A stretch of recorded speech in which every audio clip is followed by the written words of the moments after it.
Baik, selamat Sabat bagi kita semua, bagi seluruh anggota jemaat dan juga tamu-tamu kami, dimanapun saudara-saudara berada, kami sampaikan selamat Sabat. Pada Sabat ini kita akan berdiskusi pelajaran sekolah Sabat kita, pelajaran yang pertama, di triwulan yang pertama tentang pertentangan besar. Ya. Jadi sebelum kita memulai diskusi kita pada Sabat ini, saya mau memperkenalkan diri saya dengan Yusuf Nduru bersama dengan dua narasumber kita, ada Bapak Pendeta Situmayang. Selamat Sabat Pak Pendeta. Selamat Sabat Pak Nduru. Dan juga Bapak Pendeta Muda Syagian. Selamat Sabat Pendeta. Sabat Pak Nduru. Baik, sebelum kita memulai diskusi kita, saya undang kita sama-sama berdoa. Bapa di surga, terima kasih Tuhan atas kesempatan yang baik pada Sabat ini. Kami mau belajar dari firman Tuhan melalui pelajaran sekolah Sabat kami. Urapi kami dengan roh Tuhan, boleh mengerti akan firman Tuhan. Dan iman kami semakin dikuatkan. Di dalam nama Yesus kami berdoa. Amin. Baik, pelajaran kita sepanjang minggu ini di pelajaran yang pertama, yang berjudul Perang di Balik Semua Peperangan. Ya. Di mana ayat hafalannya saya bacakan dalam Wahyu 12 ayat 7 dan 8 dikatakan, maka timbullah peperangan di surga. Mikhael dan malaikat-malaikatnya berperang melawan naga itu. Dan naga itu dibantu oleh malaikat-malaikatnya. Tetapi mereka tidak dapat bertahan. Mereka tidak mendapat tempat lagi di surga. Ya. Jadi pertentangan, peperangan terjadi pertama kali di surga. Jadi yang menjadi pertanyaan saya sampaikan ke Bapak Pendeta Situmayang, ketika Lucifer memberontak di surga, dengan cara apakah Allah merespon kebebasan di surga dan asal mula kejahatan? Boleh dijelaskan Pak Pendeta? Baik, terima kasih Pak Nduru. Judul pelajaran kita, Perang di Balik Semua Peperangan. Dari dulu sampai sekarang di dunia ini sudah sering terjadi perang. Perang antar bangsa. Dan yang terakhir kita tahu ada perang Rusia-Ukraina.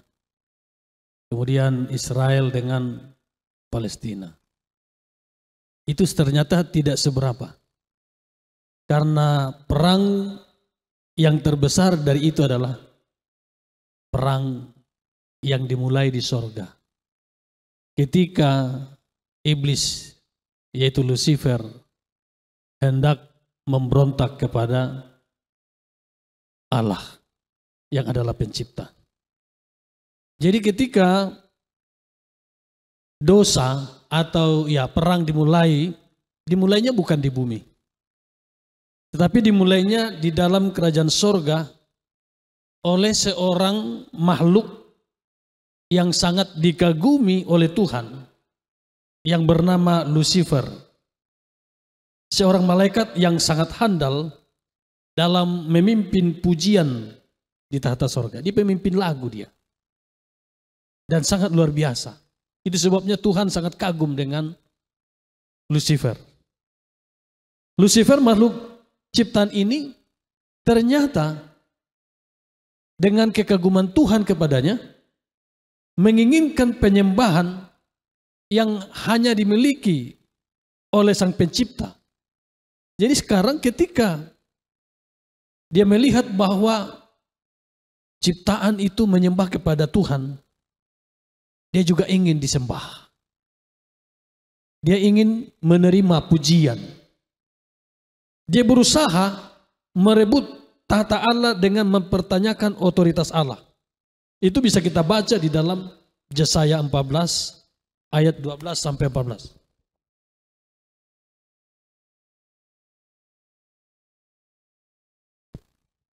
Yesaya 12 ayat Yesaya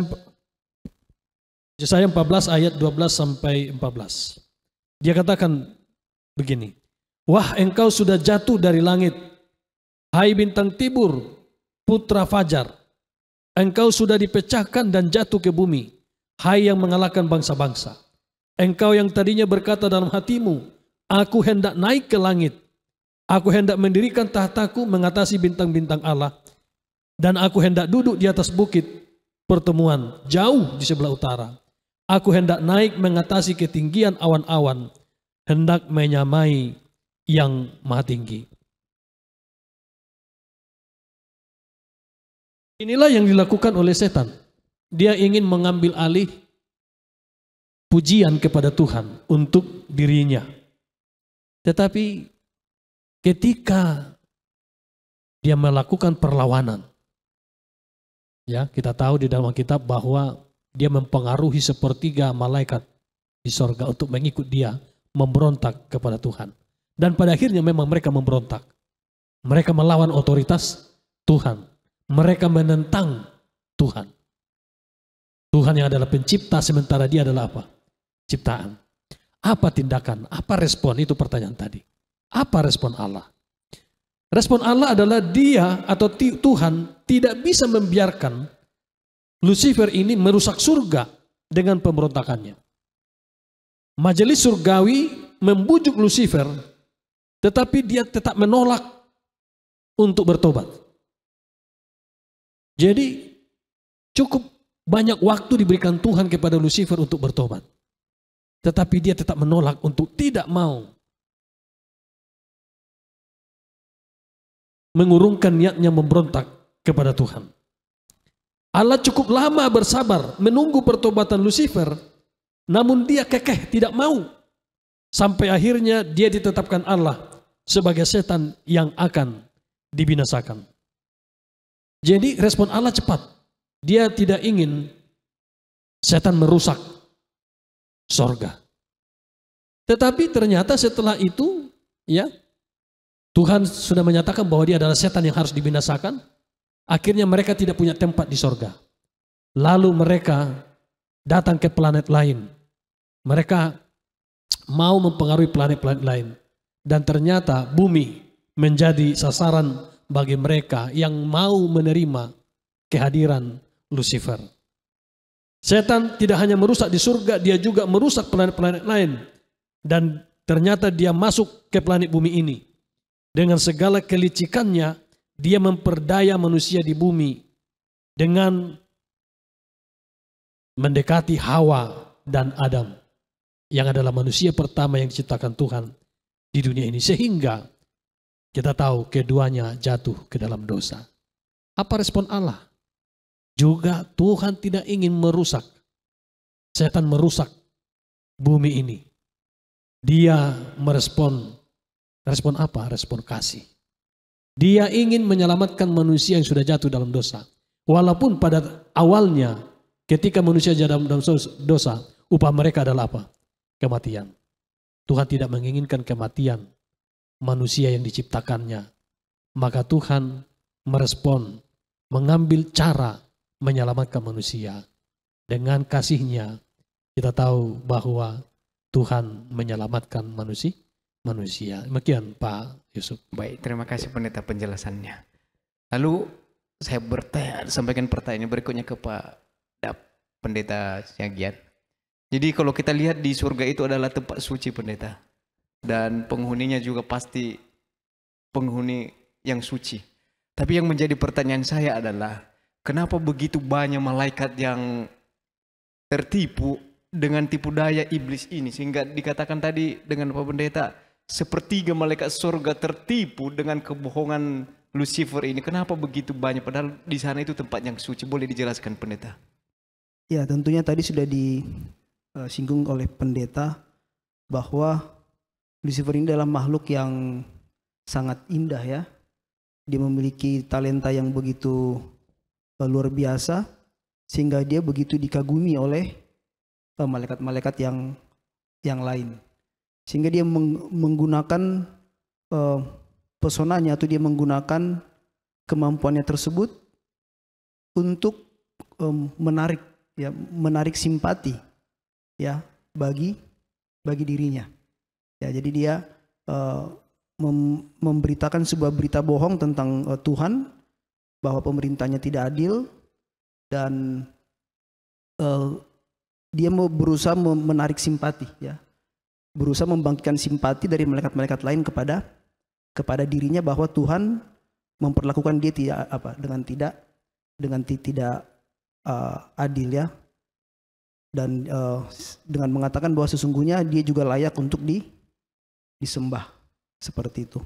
Nah, oleh karena itu kita perlu berhati-hati jikalau malaikat saja bisa jatuh oleh penipuan daripada setan ya, terlebih lagi kita harus lebih waspada lagi, oleh karena kita pun bisa menjadi mangsa yang empuk oleh penipuan setan ya. Nah, oleh karena itu yang perlu kita pelajari adalah bagaimana setan berusaha menipu Adam dan Hawa. Ya, Adam dan Hawa. Yang pertama, setan mencoba untuk memutarbalikkan firman Allah. Ya. Di dalam Kejadian 3 ayat 1 dikatakan, tentulah Allah berfirman, semua pohon dalam taman ini jangan kamu makan buahnya. Ya. Allah mengatakan hanya satu pohon yang tidak boleh dimakan, yang lain boleh dimakan. Tapi setan mengatakan Allah berfirman. Ya. Jadi dia mengatakan seolah-olah Allah berfirman, padahal itu bukan firman Tuhan. Ya. Semua jangan kamu makan. Ya. Jadi dia menggunakan firman Tuhan, tetapi bukan firman Tuhan sebenarnya yang dia pakai. Hanya dia mengatakan itu firman Tuhan. Dan berikut adalah dia menawarkan ataupun memberitahukan berita bohong tentang Tuhan. Ya. Dikatakan di sini, tetapi ular itu berkata, ayat yang keempat ya, sekali-sekali kamu tidak akan mati. Tuhan mengatakan akan mati, dia bilang tidak akan mati. Ya. Tetapi Allah mengetahui bahwa pada waktu kamu memakannya, matamu akan terbuka dan kamu akan menjadi seperti Allah, tahu tentang yang baik dan yang jahat. Ya. Jadi dia menawarkan sebuah berita bohong dan juga keraguan-raguan kepada Hawa, ya, dengan mengatakan seolah-olah Allah menyembunyikan sesuatu yang lebih baik, ya. Allah menahan sesuatu yang lebih baik dari Adam dan Hawa, ya, sehingga Hawa mulai ragu. Ya, ketika dia mulai ragu kepada Tuhan, dia mulai ragu kepada firman Tuhan, disitulah setan mulai mulai berhasil untuk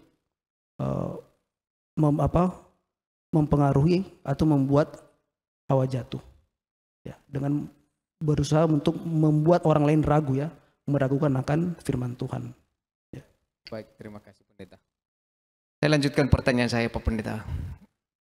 Kita tahu bahwa Tuhan itu, katakan bahwa kita itu sangat berharga di mata Tuhan. Ya. Yang menjadi pertanyaan saya adalah, apakah yang perlu kita ketahui tentang begitu besarnya pengorbanan Kristus di kayu salib, ya, sebagai kita umat Kristen yang mengakui pengikut Kristus saat ini? Boleh dijelaskan Pendeta? Baik, terima kasih Pak Duru. Jadi memang Tuhan membenci dosa tapi mencintai manusia berdosa. Ya, Tuhan tidak senang dengan dosa, tetapi Tuhan sangat mengasihi orang-orang berdosa. Dan kita tahu bahwa, ya, apa yang perlu kita ketahui dengan pengorbanan Yesus. Yang pertama bahwa kita tahu nasib kita sebenarnya. Ketika kita jatuh dalam dosa, takdir kita atau nasib kita adalah kematian. Hukum tidak bisa dirubah. Bahwa setiap kali ketika engkau makan buah ini engkau pasti mati. Itu hukumnya. Tidak bisa dirubah. Ketika Adam dan Hawa sudah makan buah itu, tidak bisa dirubah. Bagian mereka adalah apa? Kematian. Tetapi apa yang perlu kita ketahui? Bahwa Tuhan yang menciptakan kita seturut dan serupa dengan gambarnya, Dia sangat mengasihi kita. Dia tidak ingin manusia yang diciptakan itu binasa oleh karena kegagalannya untuk apa? Untuk setia di dalam Tuhan. Maka kita tahu apa yang telah dilakukan oleh Tuhan. Bahwa untuk menghadapi tuntutan hukum yang harus dijalani oleh manusia, yaitu kematian, maka Tuhan sendiri mengambil alih. Dialah yang akan mati untuk menggantikan manusia agar kita semua apa? Beroleh selamat. Dan kita tahu Yesus genapi bahwa dengan kedatangannya ke dunia ini, lalu dia disalibkan di atas kayu salib, itu menjadi bayaran atau tebusan untuk keberdosaan manusia yang harusnya kita binasa, namun kita telah diselamatkan oleh kematian Yesus di kayu salib. Bagaimana itu terjadi? Apa yang perlu kita ketahui? Yang kita harus ketahui lagi adalah bahwa begitu besar kasih Allah. Yohanes 3 ayat 16. Karena begitu besar kasih Allah akan apa? Dunia ini, sehingga ia mengaruniakan anaknya yang tunggal, yaitu Yesus Kristus. Agar setiap orang yang percaya kepadanya tidak binasa, melainkan apa? Melainkan beroleh hidup yang kekal. Jadi sebesar apa pengorbanan Yesus? Ya tentu sangat besar. Karena kita ditebus bukan dengan jumlah uang. Kita ditebus bukan dengan emas dan perak yang Tuhan bisa dapatkan di mana saja untuk membayarkan itu. Tapi kita ditebus oleh kematiannya sendiri. Itu tidak mudah. Kita ditebus oleh darahnya sendiri. Dia yang adalah Allah pencipta harus rela menjadi manusia, lahir dari seorang perempuan, lalu memiliki tubuh sebagaimana kita manusia. Kemudian selama dia ada di dunia ini 34 tahun kurang lebih, dia mengalami banyak penderitaan. Dia dinista, dia dihina, dia dimaki, dipukuli, dia diludahi. Dia adalah raja atas alam semesta, tapi dia diperlakukan seperti itu. Tidak mudah, Pak Yusuf, tidak mudah. Tapi pada akhirnya kita melihat dia jalani. Demi apa? Demi atau misi menyelamatkan manusia dari apa? Kebinasaan. Bahwa ada seseorang yang bisa hidup di dunia ini tidak jatuh di dalam dosa. Dia datang dan hidup sebagai manusia tapi tidak jatuh dalam dosa. Dan dialah yang akan menyelamatkan, dan dialah yang menyelamatkan kita manusia. Dengan kemenangan dia atas dosa adalah kemenangan setiap kita yang menerima dia sebagai Tuhan dan Juru Selamat pribadi kita. Jadi ada beberapa hal yang perlu kita ingat, yang perlu kita ketahui tentang pengorbanan Yesus. Yang pertama adalah kita tahu bahwa kita diciptakan dengan begitu luar biasa. Hukum tidak bisa dirubah dengan jatuhnya manusia dalam dosa, tetapi kita tahu dengan kasih-Nya Tuhan telah menebus kita. Mungkin itu Pak Yusuf yang boleh saya sampaikan. Baik, terima kasih penjelasannya Pendeta. Pertanyaan saya yang terakhir Pendeta. Dikatakan bahwa Kristus adalah imam besar kita. Yang menjadi pertanyaan adalah apakah kerinduan Kristus dalam pertentangan besar ini antara yang baik dengan apa? Dengan yang jahat, boleh dijelaskan Pendeta?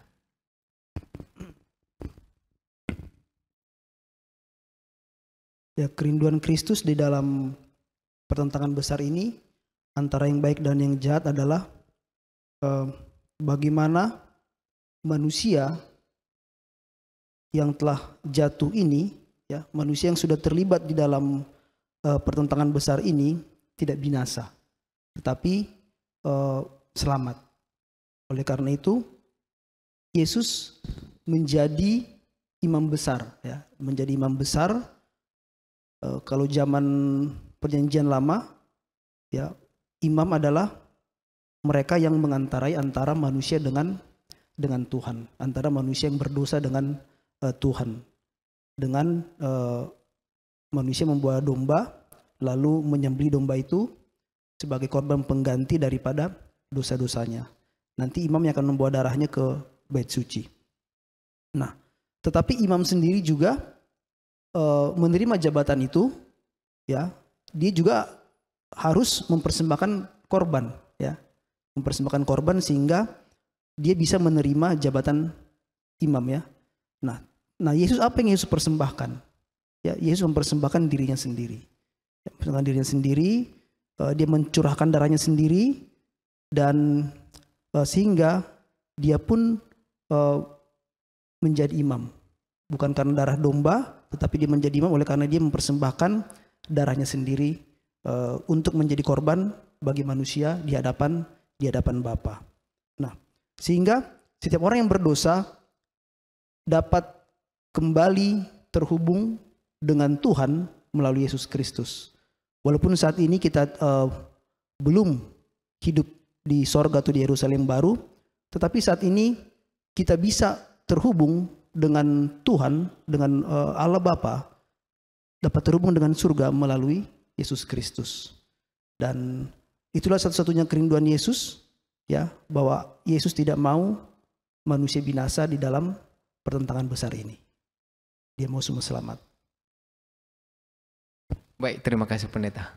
Jadi sebelum kita menutup diskusi kita pada sahabat ini, mungkin ada poin-poin yang perlu ditambahkan Pak Pendeta sekaligus kesimpulan pelajaran kita sepanjang minggu ini. Baik, terima kasih Pak Duru dan juga umat Tuhan dimanapun saudara berada. Apa kira-kira aplikasi dari pelajaran kita sahabat pertama di triwulan ini, perang di balik semua peperangan? Bahwa perang ini adalah perang batin, ya, pertentangan antara yang baik dan yang jahat, pertentangan antara yang benar dan yang palsu, pertentangan antara Kristus dan antikristus.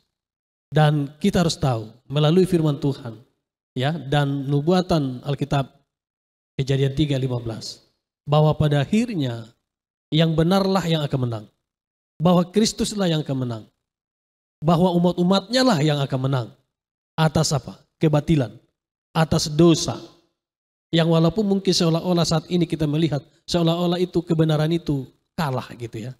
Tapi pada akhirnya kita tahu bahwa kebenaranlah yang akan memenangkan peperangan ini. Oleh karena itu, biarlah kita sebagai umat Tuhan senantiasa tidak melepaskan Kristus dalam hidup kita. Selalu berada di pihak Tuhan. Karena kita tahu Tuhanlah yang akan menang atas apapun, bahkan atas apa? Terutama atas dosa yang terjadi di dunia ini. Oleh karena itu, mari kita sebagai umat Tuhan, kalau Tuhan begitu mengasihi kita, Dia rela mati untuk kita, maka marilah kita juga mau mati untuk Tuhan, mau menyerahkan hidup kita kepada Tuhan. Kita harus sadar bahwa Tuhan sangat peduli dengan kita. Dia peduli sama kita. Mungkin kita kurang peduli dengan Tuhan, tapi Tuhan sangat peduli dengan kita. Itu sebabnya dia datang. Itu sebabnya Dia tinggalkan sorga dan datang ke dunia ini untuk kita.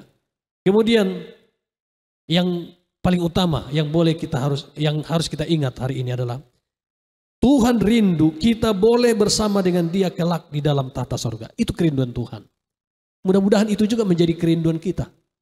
Tuhan rindu kalau kita boleh bersama-sama nanti di dalam apa? Kerajaan sorga. Kalau itu kerinduan Tuhan, marilah itu juga menjadi kerinduan kita. Dengan bagaimana? Dengan hidup setia di dalam Tuhan. Kita berada dalam medar pertempuran, kita pastikan diri kita berada di pihak Tuhan. Karena kita tahu Yesus pasti menang. Kita pasti menang, anak-anak Tuhan atas kepalsuan atau atas kejahatan. Mungkin itu Pak Yusuf. Terima kasih Pendeta, kita pasti menang. Ada poin-poin yang perlu ditambahkan Pendeta, silakan.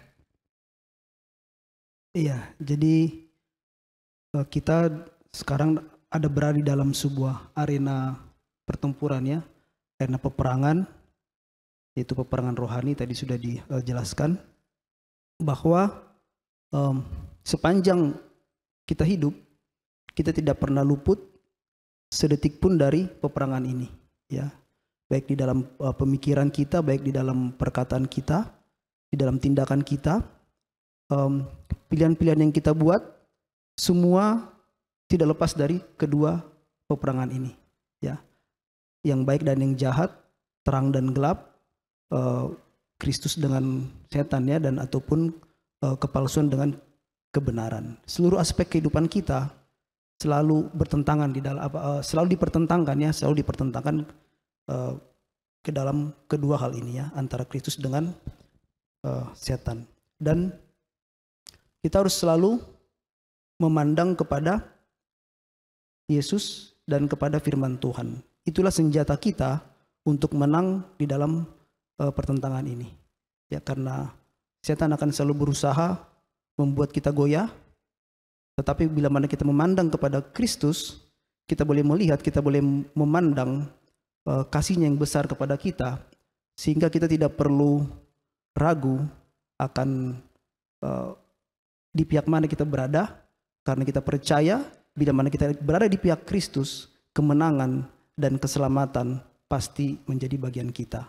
Jadi marilah kita selalu memilih berada di pihak Kristus. Baik, terima kasih atas penjelasannya kedua narasumber kita, Pendeta Syagin dan Pendeta Stumeang.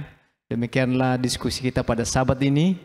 Mari kita tutup dengan doa. Saya undang Pendeta boleh pimpin kita dalam doa, Pendeta. Baik, mari kita bersatu di dalam doa. Ya Bapa Allah yang kekal yang bertata di dalam kerajaan surga. Terima kasih untuk kesempatan pada hari Sabat ini boleh belajar akan pelajaran Alkitab melalui pelajaran sekolah Sabat. Perang di balik perang yang besar yang sedang terjadi. Bukanlah perang antar bangsa, tetapi perang rohani yang terjadi di dalam diri kami, di dalam kehidupan kami. Perang antara kebenaran dan kepalsuan. Perang antara kejahatan dan kebaikan. Perang antara Kristus dan antikristus. Dan kami tahu bahwa yang benar yang akan menang. Kristus akan memenangkan pertempuran ini. Oleh karena itu Tuhan, biarlah kami sebagai anak-anak Tuhan, umat Tuhan, dimanapun kami berada, selalu ada di pihak Tuhan. Hidup setia di dalam Engkau, menuruti firman, perintah-perintah Tuhan. Oleh karena kematian Yesus telah memberikan jaminan bagi masing-masing kami untuk menerima keselamatan daripada Tuhan. Terima kasih Tuhan, Tuhan memberkati kami semuanya. Baik kami yang ada di studio ini, demikian juga umat Tuhan dimanapun mereka berada. Berkat Tuhan menjadi bagian kami dan berikan kami sukacita serta setia sampai Maranatha Engkau datang. Kami persembahkan doa kami kepadamu Bapa, di dalam nama Yesus kami telah berdoa. Amin. Baik, terima kasih atas waktunya Pendeta. Demikianlah diskusi kita pada Sabat ini. Tuhan memberkati kita selama Sabat.